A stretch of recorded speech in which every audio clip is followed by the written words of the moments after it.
Hello and welcome to episode number 136 for the National Land Realty podcast, where we discuss all things land. My name is Max Christian. I'm the Chief Marketing Officer here at National Land Realty, and I'll be your host for this episode. Now, today we're talking about carbon credits. They've been a hot topic since their inception and the inception of carbon credit markets. Now, it's an often discussed topic that can be difficult to understand. Now, today we're talking with National Land Realty agent Keith Morris. Keith Morris is a land real estate agent with a unique specialty background in minerals and devices such as carbon credits. We're also talking with Will Clayton, CEO of Sky Harvest. Sky Harvest is taking a new approach to the carbon credit market with shorter duration carbon credit agreements. Now, in this episode, we're talking about the carbon credit market, options available to landowners, how to take advantage of carbon credits, and of course, what sets Sky Harvest apart. Now sit back and enjoy.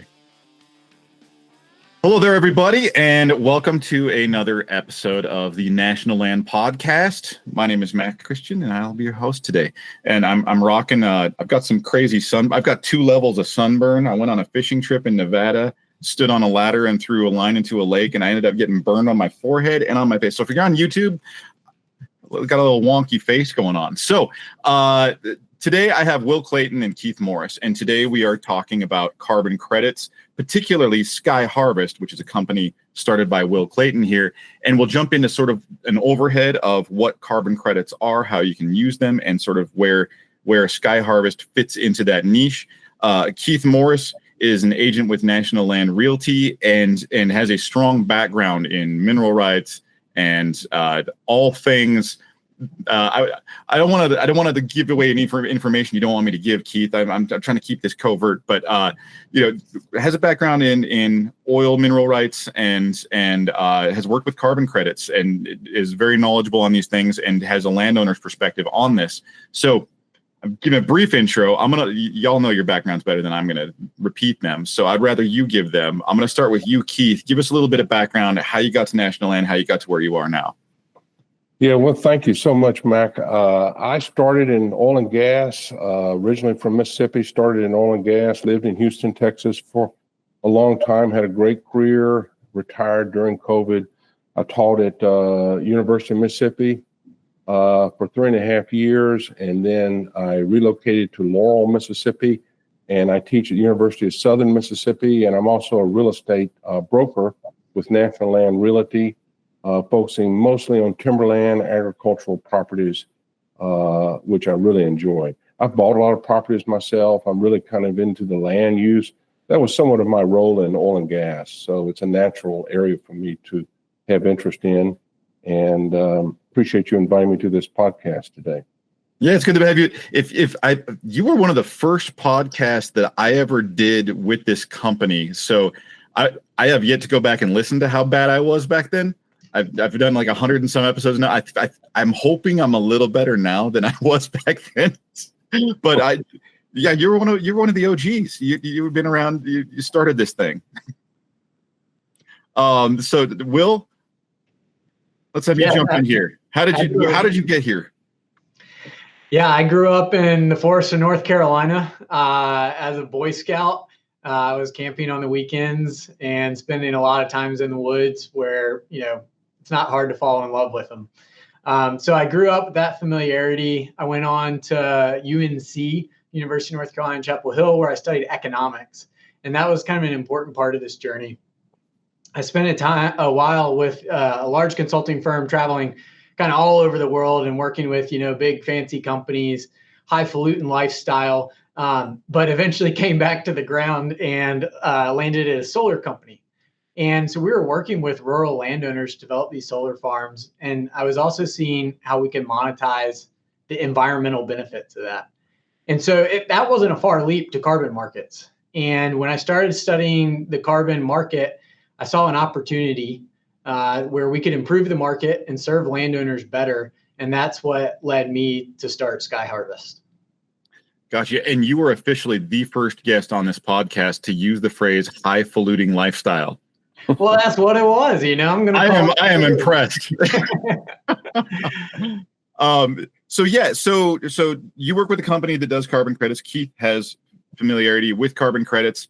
I want to kind of ask each of you, Keith, give me sort of an overhead of your background in facilitating carbon credits, as a landowner or as a referral. Yeah, so I have property in North Mississippi. I was very familiar with timber harvest deferral credits. My prior experience in oil and gas, we had a group that was focused on that. I worked with them a little bit, so I was very familiar with that. And the opportunity arose for me to place my properties into it. I did that for 1 year. I had to sign a contract. It was fairly simple. They inspected the property. I was impressed by that.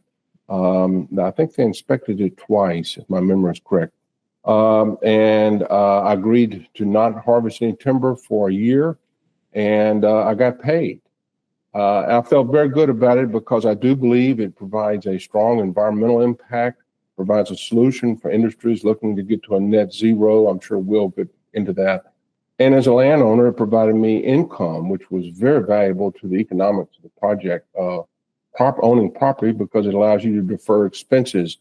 And that's very important for return characteristics of owning the asset. And Will, give me a rundown. We're talking about two ends of the spectrum. We're talking from the landowner perspective and from, the carbon credit company perspective. Will, give me sort of an overhead on what is Sky Harvest and how does it work? Sure, absolutely. At the most simple level, and I could talk your ear off on this at much deeper levels, and maybe we'll get to some of it. But at the most simple level, Sky Harvest creates and sells carbon credits to companies so that they can offset their emissions and achieve their sustainability targets. And we do that by paying American landowners not to harvest timber that they otherwise would. And so if you're a landowner like Keith, you've only been paid to cut your trees. And for the first time, we're offering another option to pay landowners not to cut their trees. And there's a lot of benefits that we can go into. But at the simplest level, that's what Sky Harvest is. Our customer is a corporation buying carbon credits, and then our partners are landowners who are changing their behavior, and we're paying them to do so. Is there a place for timber investors to utilize carbon credits? Meaning, if you take your site index on a given piece of property and it's 20, or you're looking at 20 years till yield. Could you hold carbon credits until you harvest? The way we think about it is we're paying landowners to change behavior. So if you've got a forest rotation plan in place and you're going to follow that, we're not interested in paying you to continue to monetize your timber investment. And frankly, whoever's buying the carbon credits, they're not interested in paying you for that. That was your investment and you're going to get your return on it. What we are interested in paying landowners to do, and we work with active timber operators, we're paying them to defer harvest that they would otherwise make. And so there's some obvious benefits to that. The trees keep maturing. The timber steps up in grade, so they're getting more valuable timber. That more valuable timber is going into longer duration products. So instead of paper and corrugates, it's going into 2x4s and furniture. And then you're getting paid annually along the way. And so that annual income from carbon can help offset operational expenses like property taxes or maintenance or other annual operational expenses, and can help a lot of landowners who are cash strapped avoid one of these large harvest events, particularly if it's a premature harvest event. Awesome, thank you. And Keith, from a landowner perspective, let's take it from sort of let's see. I'm going to flip the script here because I want to talk about I want a 101 level of carbon credits, and then we'll jump into the landowner perspective. If I'm trying to organize the thought process, I want people to know what it is before they know that they need to look for it. So, Will, can you give me just sort of an overhead view of the carbon credit industry and how, and you've already kind of given the rundown, right? Where it's, companies are deferring, they're trying to get to net zero. And so they are purchasing carbon credits from outfits that could otherwise cut. So kind of give me an overhead on how the industry works. And it's a pretty good explanation already, but like I said, let's just kind of go in from a 101 level on it. Yeah, absolutely. And I'll start with, what is a carbon credit? Who buys them? Why do they buy them? All of that. Yeah. I think what's helpful context, and Keith, I'm going to put you on the spot here, is from a landowner's perspective, carbon credits are one tool to monetize your land. And there's a whole set of tools. Keith, I don't know if you want to speak to that. You may be better positioned to talk about that. But then I can go into kind of carbon credits and what they are and how they work so folks have context on that. Yeah, so I wrote an article, Mac, maybe you could put it in the show notes. I will have it in the show notes. Yeah, so it talks a lot about income opportunities for landowners. And as Will mentioned, there's a number of opportunities.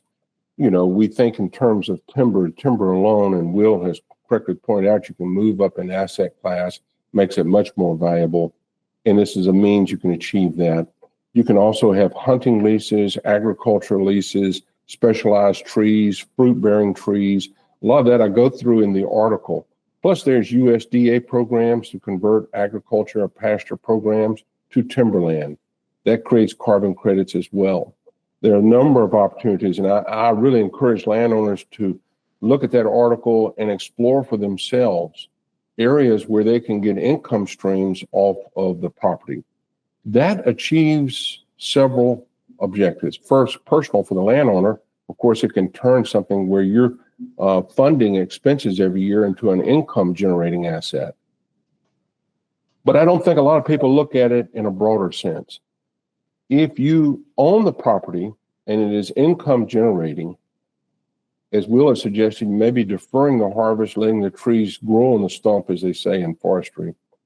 You are also increasing the value of the asset as a whole, not only for yourself, but for any future buyer or your heirs. And I think you have to take with land, usually you're best informed to take a long-term view. It is a long-term asset. You don't get a price every day like a share in the stock market.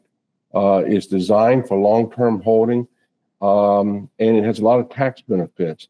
But if you can turn it into income producing, other than just the timber itself, which admittedly is a rotation, you may be looking for a pine plantation, 30, 35-year rotation, maybe a thinning in the middle of that. In many places in the U.S., particularly here in the Southeast, that market is very low, very low. You get very little proceeds from that. So you're talking about a 35 or longer year holding period before you can get any income off the property. So my suggestion would be for landowners to look for ways that they can take that asset that they have. It's a wonderful asset. It doesn't depreciate on a balance sheet. It's one of the few assets that fits that measure. It's a long-term holding. It tends to go up in value every year. How you can turn that into an income stream, increase the value of it for yourself, your heirs, and successors.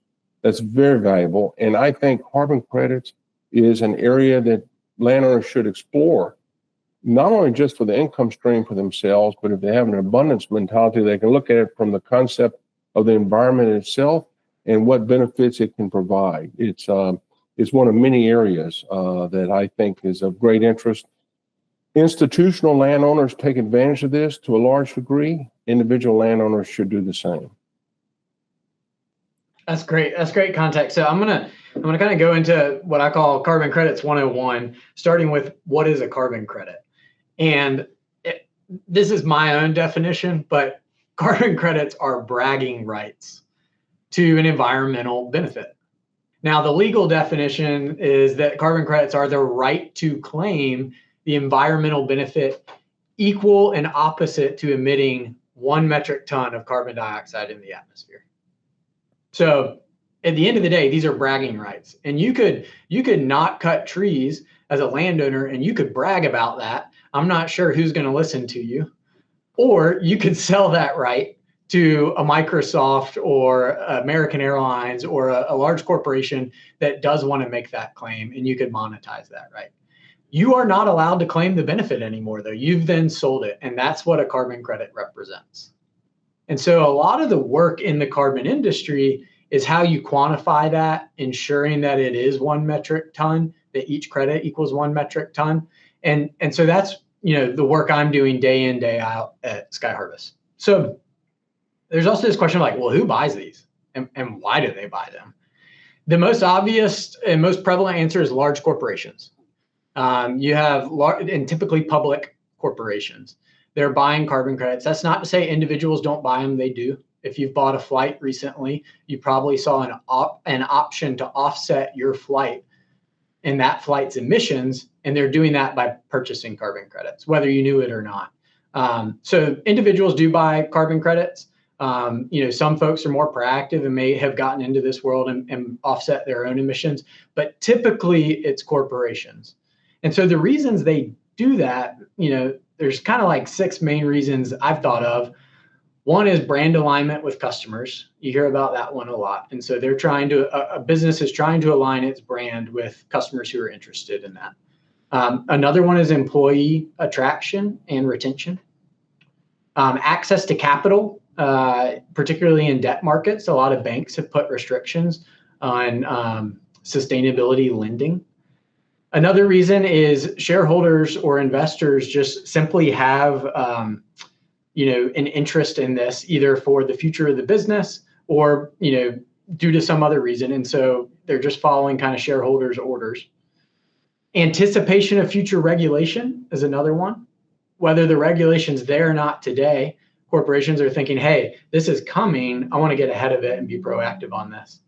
And then the last reason is maybe kind of the ultimate reason behind a lot of those others, which is principles or values. And you see different folks talking about this is the right thing to do. And that not that everyone feels that way, but those who do, that's an underlying motivator as well. So those are some of the reasons folks buy them.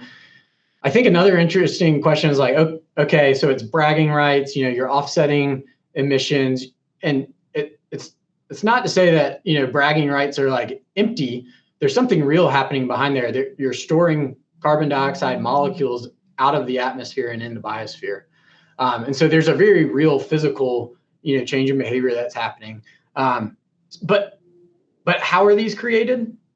First of all, someone has to change behavior. And the folks we work with, that's landowners deciding not to harvest their timber. And that's typically an economic decision, not a principled one or a moral one. We don't expect them to do that because they love the environment, whether they love it or not. We need to pay them in order for landowners to change their behavior. And so that's the change in behavior. And then we go out and we measure their timber. We model the economics of what would have been cut. And then we look at what was not cut instead. And that difference is what gets issued as carbon credits. And so there's this whole rigorous measurement process where we're on site collecting plot data. We're using aerial satellite imagery, some pretty advanced technology like LiDAR, where we have 1,500 data points for every 10th acre of land. So it gets, with modern technology, it's pretty sophisticated. But that's in the sausage making of how you get to the carbon credit. And then I think it's also worth kind of zooming out and providing this perspective that there are a lot of different types of carbon credits. There's at least 170 that I know of. And so within the forestry world, there's improved forestry management of active working forests. That's what we do. But there's also deforestation in many of the tropical countries, avoiding deforestation. There's afforestation, which is simply tree planting. There are credits outside of forestry entirely. There's agriculture, grasslands conservation, no-tillage programs. There are ocean sequestration credits. There are machines that suck carbon dioxide out of the atmosphere, and the list goes on. So I think it's worth any landowner understanding when we talk about carbon markets, there's a very broad spectrum of what that can mean. And one other thing I'll go into is kind of the governance of carbon markets, because I think a lot of people don't appreciate this. At a very high level, there are really 2 types of carbon markets. Folks ask, how is the government involved? The government is only involved in one of those types, and those are called compliance markets. The U.S. government does not enforce a compliance market. Some states do. So in California, you have a compliance market. There's a federation of states in the Northeast that has a compliance market. Some provinces in Canada do. And the biggest is the European Union has a compliance market. So you have different compliance markets around the world, and that's where government's requiring folks to buy carbon credits. We don't participate in that. That is a $850 billion market. It's very large, it's established, and the folks participating in that market are typically utilities, operating power plants, heavy industrial manufacturers, folks like that. I want to stop there for just a second, because I think you just touched on a really, really important thing, and probably a misconception in the marketplace. I think a lot of people look at carbon credits like, oh, it's this weird government thing that is issued out, and I have no idea what it does.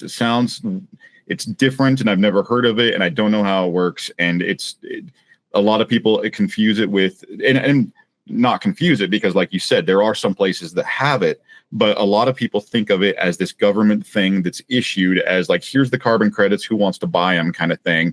And they're looking at it as sort of like, oh, it's another piece of bureaucracy. But what you're saying is that's not the case.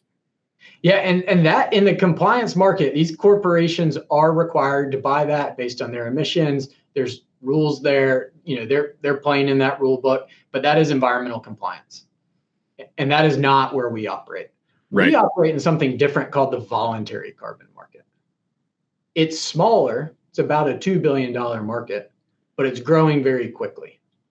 And this is where corporations are making voluntary commitments, thus the name, to offset their emissions or make an environmental impact.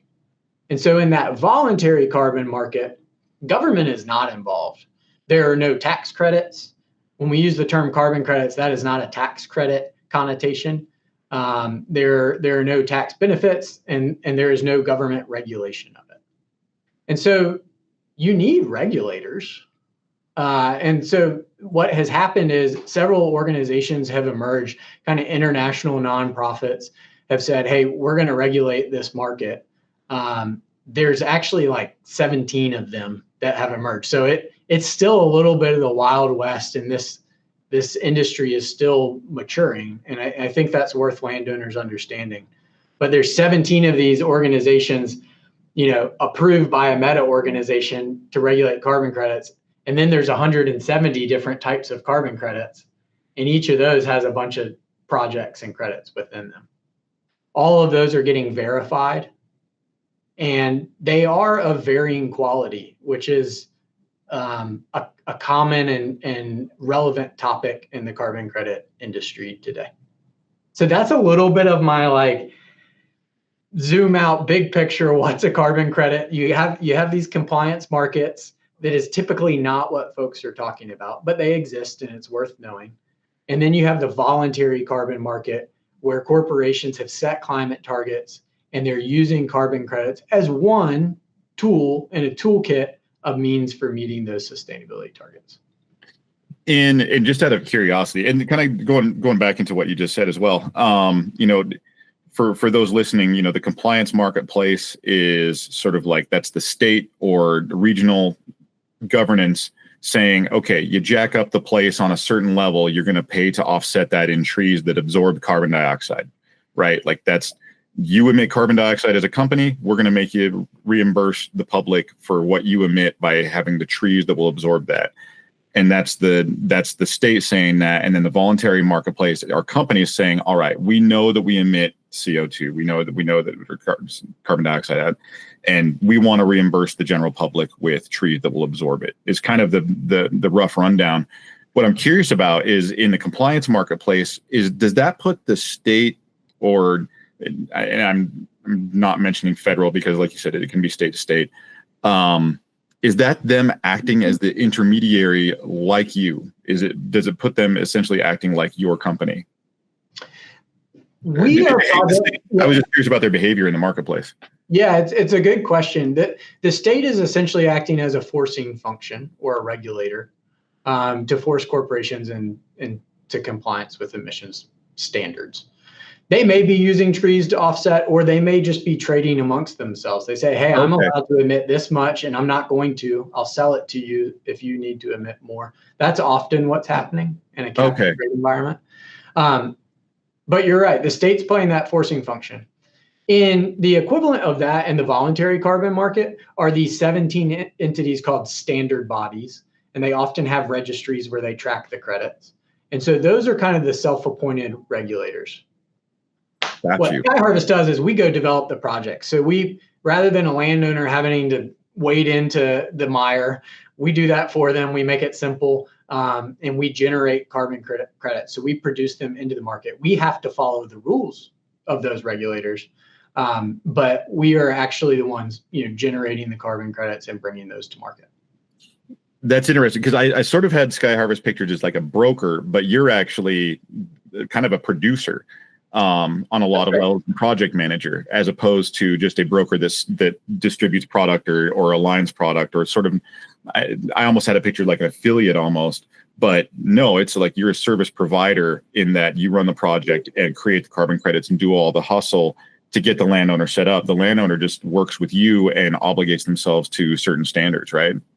That's exactly right. And one of the things we often distinguish, we're not a marketplace and we are not a broker.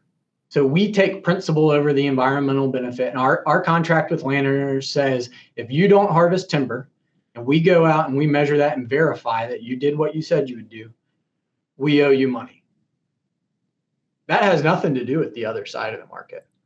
Then we have purchased that environmental benefit. We go and we quantify it. We get it audited and verified. I won't go into it, but there's a lot of kind of meticulous and somewhat boring work that happens in between. But then we generate those carbon credits and we go sell those. And the majority of that revenue is flowing back to the landowner, but it may be happening out of order depending how long it takes to create the carbon credit. So if I'm a landowner and listening to this podcast because I'm a great listener of this terrific podcast and but if I'm a landowner, just as a basic, and I want to explore the option, I've got a lot of timber, and I want to get into that too. Like, how much timber do you need to have before you explore this option? But let's just take it on this basis of I have timber and I want to explore the option of carbon credits. Joe and Sally in, tree full, whichever state, whichever region you want to put the name on, likely is going to go online and be like, how do I get carbon credits in Google, and then run from there. Is that how you go about this? Or is there a marketplace that they can go to find companies like yours? And Keith, you've done this. So how do you go about this search, and how do you know that you're going down the right rabbit hole? I'll throw it to you first, Keith.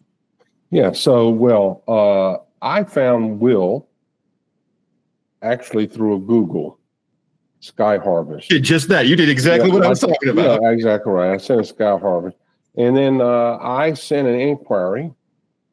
I was expecting, the seasons to change before I would hear back.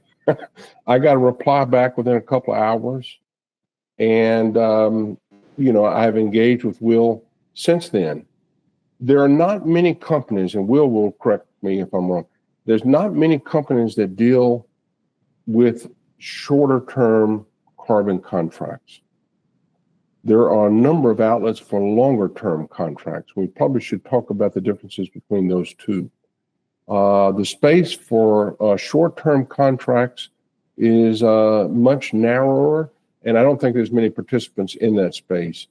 But that's how I found Will. I think, there are other outlets. Maybe Will could go into that through some providers that provide services and coordinate with companies in this space. But I found Will and Sky Harvest through a Google search. Yeah, I think, your first and best resource always is your National Land Realtor. That's that land professional should always be your go-to resource. I didn't even pay for that plug. I love it. Googling is a perfectly fine approach. You're gonna see what's out there through that. There's one other resource I'm familiar with that focuses on helping landowners access these different types of revenue streams. It's called NCX, like Natural Capital Exchange. I think, they've been proactive in this space and gotten to know it really well. And so they're now working with landowners to help them. So that might be another opportunity. But, more importantly, I don't think you need to worry about that. Just come straight to Sky Harvest. We'll take care of you. Skyharvest.com. Keith, you bring up an important topic. At the beginning, I said I looked at the carbon market and I thought there were some opportunities and some problems with it, and that we could do things better. And so we do things a little bit differently at Sky Harvest. Most of the carbon opportunities out there for landowners require multi-decade agreements. In fact, all of them do, as far as I'm aware, except for Sky Harvest. And so some of those agreements are 100 years. Some of those agreements are 40 years. There's a few of them that are now 20 years, but be wary, because I think there's another 20-year period following that where the hook is actually on the landowners to continue maintaining this. So it effectively becomes a 40-year contract. That has just been the norm. That has been kind of the basis out there. And it's one of the things that is status quo that we think really needs to change up. When we talk to landowners, they don't want to make multi-generational commitments. They don't want to lock up their heirs and their heirs' in contracts for a quick buck today. And so one of the things we do that's most attractive is offer shorter term agreements, as short as 5 years. And so we work with landowners. We ask them to defer harvest over a 5-year period. At the end of that 5 years, they're free to harvest their timber again.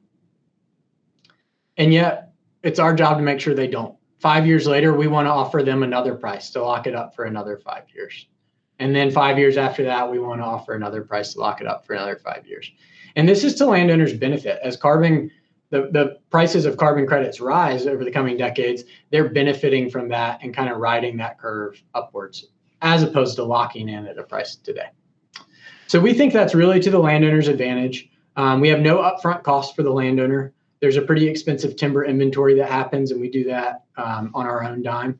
And so there's a shorter term flexible contract, no upfront costs, and then annual revenue. And so this is really beneficial to a lot of landowners who may be cash strapped, or within the LLC that holds the timber, they're looking to offset property expenses or something like that. And so those are some of the things we do differently on the landowner side. I won't go into it too much here, but we have a whole another set of things we do different on the customer side, our customer, the buyer of the carbon credit, that makes it a much higher quality credit. You might say, oh, deferring 5 years isn't as valuable as deferring 40 years. And we are the only developer that accounts for that. And so we're creating a higher quality credit. It's only backwards looking. It's a 100% offset, and a lot of credits aren't. But if you're interested in that world and how it's a better quality carbon credit, we have a lot of that information on our website. And I think it's a good resource for thinking about how the carbon market may change going forward.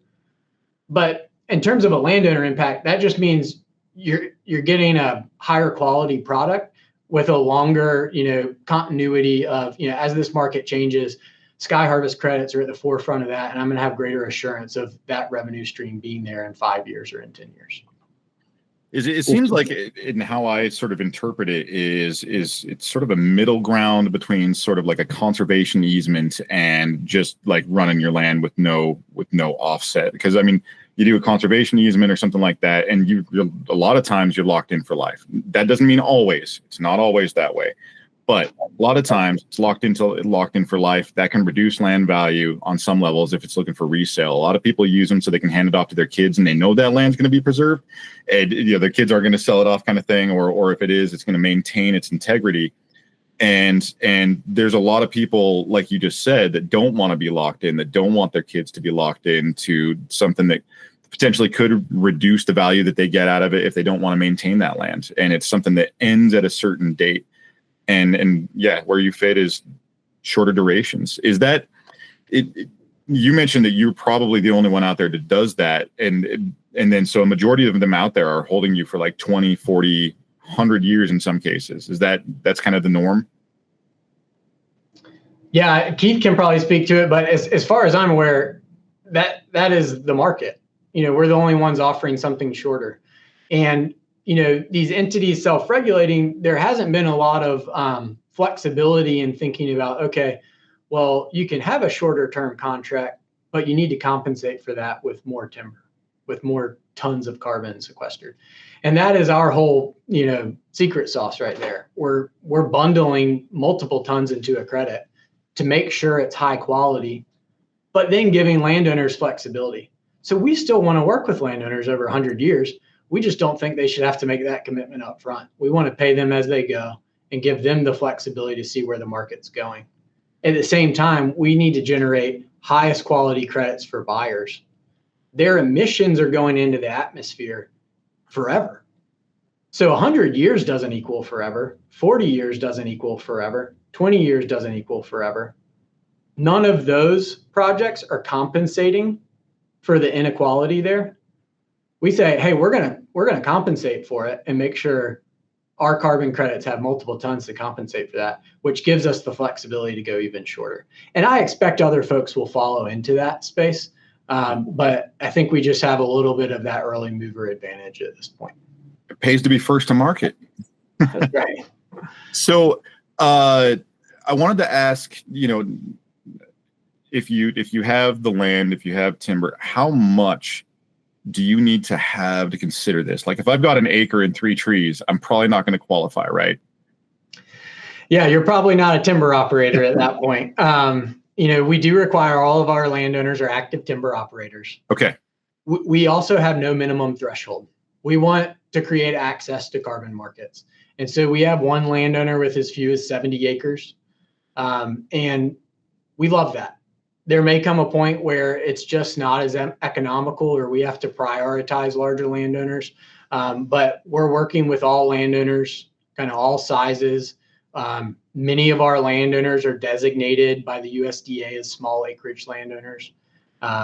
Many of our landowners are designated as underserved landowners, which could mean veterans or first generation landowners or living in a high poverty area. And we love working with landowners across all of those categories. And so, if you're actively harvesting timber, come get on the wait list.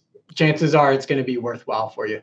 Historically in the market, you had to have 100,000 acres or more to justify some of the upfront costs of starting a carbon project, all of the paperwork and the administrative overhead. So, and I want to jump into the definitions a little bit too. Like, so you said timber operator. Is that what you said? Okay. So to be a timber operator, does that mean that you have previously harvested timber, that you have designated your land? Because some landowners can just call in a company to harvest their timber. So does it mean that they just have the intent of harvesting timber? What sort of qualifies somebody as that? Yeah, that's a good question. We're looking for landowners who own actively managed timberland. Okay. And so we're looking for historical harvests, and the proof points of that can vary. It can be logging receipts, it can be satellite imagery, it can be a state tax designation as forestry land. We're looking at kind of proof that you're in this for the forestry and the timber, not a nice hunting property or a wedding venue, and you're just looking for another revenue stream because you probably weren't going to cut those trees anyways, and that's what we're trying to filter out. So it could be the case that somebody buys timber for the first time, has it, and their intent is to cut, but you want to see that they probably have a forester maintaining it, that they're thinning and getting crown spacing correct and getting it set up for future harvest. Am I hearing you right? That's right. Yep. Okay. It's a good distinction to make, because like I'm sure there's a lot of people out there like, I got these trees in this beautiful place, I can get some cardinal, Right. You know what I goes. I always say we have this beautiful cottonwood tree and it would be worth a lot of carbon credits. It's huge. It's the biggest tree in the neighborhood, but we would never cut it down. So why should anybody pay us to keep it? Right. Now I want to ask something that's probably a little more difficult to answer, because I think Keith well knows, working in land, we live in the world of it depends. But I want to sort of ask a blanket question of what sort of income could somebody expect off of a timber stand? And I'm sure that you've been asked this before and all kinds of, but like, is it a per acre, or how do you factor that in? What kind of revenue could somebody generate off of this? It depends. Aha, there it is. It does vary pretty widely. The two biggest determinants of variability are the actual carbon stocks which is another way to say, the biomass of all your timber. So if you put it all on a scale, how much does it weigh? That's one variable. And then the other is the merchantability of the timber. So if you have a lot of, 10-year-old planted pine that's not very merchantable, we're not going to pay you anything for that because you aren't going to harvest it. If you have a beautiful mature stand that's ready to harvest and probably makes sense to harvest, you're going to get a pretty penny for that. And so we look at it on a stand by stand basis and make that evaluation. What I say is it's in the range of a hunting lease. And so, $8 to $15 per acre per year. It varies a little bit outside of that too, based on the land. But you kind of think of it like a hunting lease with a couple of important notes. It's incremental to a hunting lease. It doesn't replace a hunting lease or anything else. So you can keep that hunting lease revenue and get carbon revenue. Your timber's still maturing. And so you get the value of that timber growing over that time period, and it's upgrading like we talked about earlier. And so you're getting, saw timber prices instead of pulp prices. And then the last thing is you have, a lot of landowners do value this. You have the beautiful forest for recreational purposes. If you're going camping with your grandkids or, whatever it may be, just going on a walk in the woods, you're preserving the forest for a longer period of time, and you're getting compensated to do that. One extra benefit of the shorter term carbon credit is the fact that if you ever wanted to sell your property, you're going to have to disclose, any encumbrances on the land. The buyer pool for property that has income is going to be much higher. If they're buying it for the timber alone, the term of that contract is not going to necessarily be seen as a hindrance, right? If you have a very long contract, we talk about 40 and 50 years, that document is going to be recorded in the property records. That's going to be a covenant that's going to run with the land, as we say. That will be disclosed, show up in the title report. The buyer pool for that still exists, of course, but it may not be as big as it would be for properties that have a shorter duration, creates much more optionality for the landowner. And, it's not going to be seen in the same light. So that's another factor to consider whether you want to go short, go long, or go short on these timber, on the carbon harvest deferral credits for carbon. They should be considered. Also, the other point is, it's not talked about much in industry, but when it goes with any contract. If you sign a 40, 60, 100-year contract, who's going to pay? Are they around to pay? I mean, that's a pretty long period of time. Who is the backstop of that credit? That's important to explore. I still think there is a clear market for that, obviously, and a lot of landowners take advantage of it, and it's beneficial for many landowners, but it may not be beneficial for all landowners. And that's the point to consider for the possibility of these shorter duration contracts where you still get an income stream and you have more optionality on the property. What are some, oh yeah, go ahead, Will, sorry. Mac, I was going to say, that's something we actually talk about a lot with buyers too, who are buying carbon credits. And they may be buying these credits that are based on a promise, a speculative promise to store carbon for multiple decades into the future. Will that happen? Hard to say. Who's going to be there to enforce it? Our carbon credits are backwards looking. So at the end of the 5 years, we measure, we look back, we issue those credits. And so that carbon has been stored for that period of time. And I think that's a real valuable, very real and present differentiator in our credits to buyers in the market versus, hey, trust us, promise us, we're going to keep the carbon stored for 60 years. We have a contract that says we'll do it. It's a little bit different than, hey, we did it and we verified it, and here's the outcome.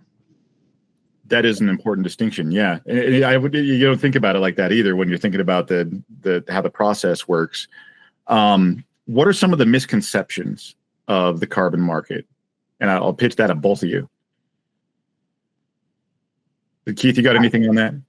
Well, I signed my property with a carbon firm. It was not Sky Harvest. It was several years back. And I was a little skeptical, I must admit. I was kind of skeptical. I read the contract. I understood it fully. I asked questions. They were very good at answering questions. And they, like I say, they came out twice. They had every right to. They sent me notice before they came. They inspected the property. They did these sampling of these areas. I think the stakes were still on the ground, where they were painted stakes, where they had allotments, where they measured the growth of the trees and whatnot. And I got paid more than the contract rate that was agreed to. They were very generous in that. And so, it was a viable market, and I got paid for it. They just didn't renew those contracts in the future.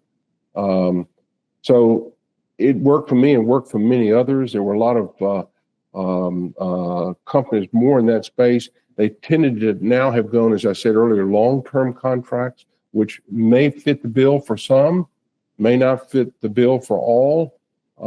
And Sky Harvest is trying to create this short-term duration contract, which I think will provide comfort to landowners and provide more optionality for them to consider for this space. So yeah, I was skeptical at first. I'm not as skeptical today. I would still read all the contracts, whoever you go with, always read the contracts, have legal finance counsel review those. But I'm not a skeptic. There is a market, people buy them. Timber landowners should participate in that market. Agriculture owners participate in the market. Will mentioned other people participate in the market. It is a real market. If you don't participate, you miss out. That would be the way I would describe it. Just decide how you want to participate and what is the best mechanism for you.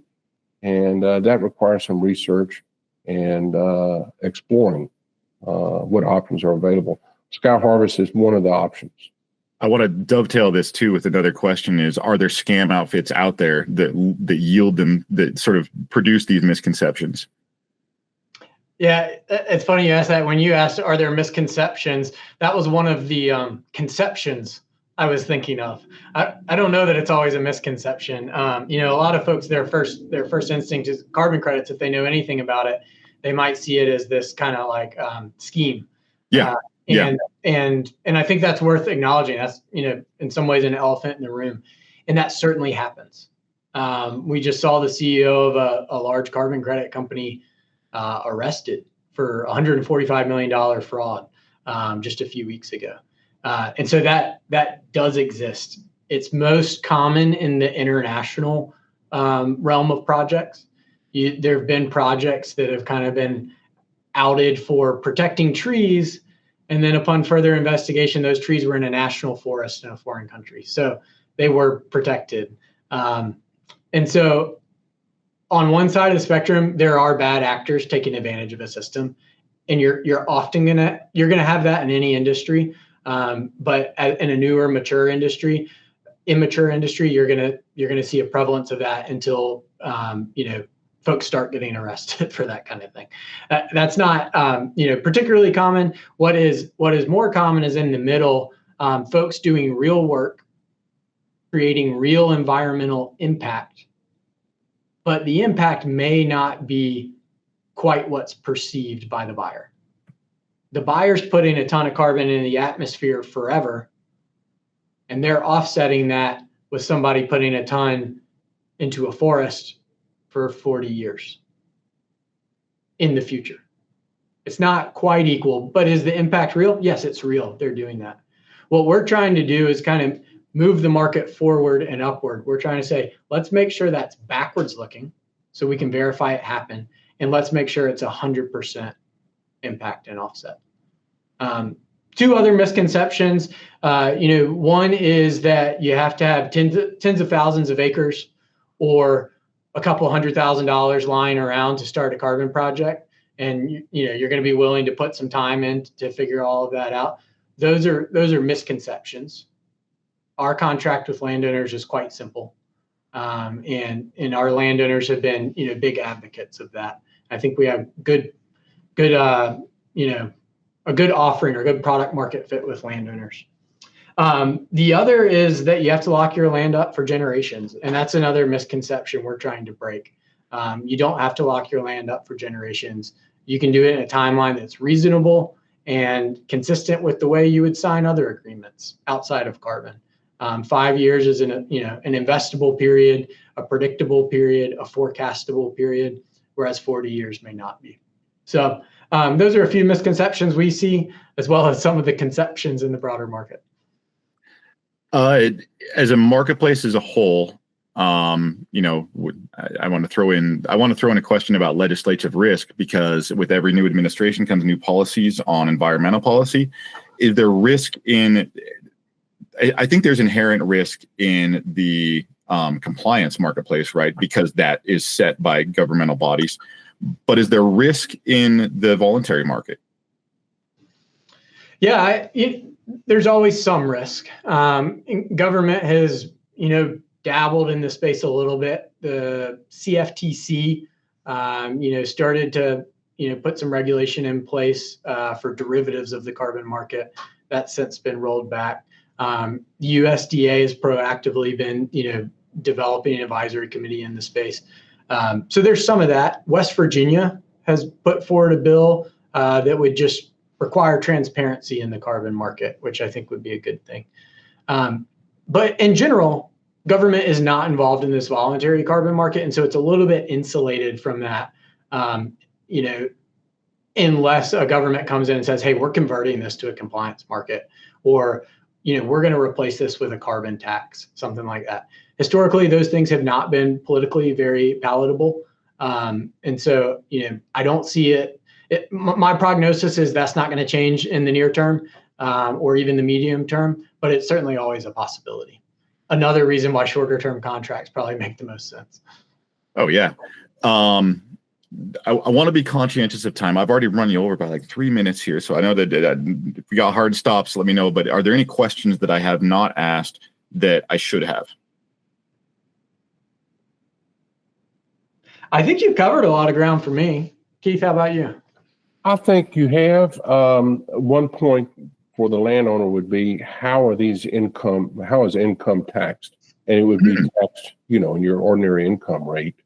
You've not sold timber, so it'd be your marginal income tax rate or corporate rate, depending upon how you have your land holdings. So it'd be treated just as income, as I understand it. That's consistent with my understanding. Although I'll throw the typical caveat in there. I'm not a tax advisor, and you should consult a tax advisor. You got to throw the disclaimers on there for sure. That's right.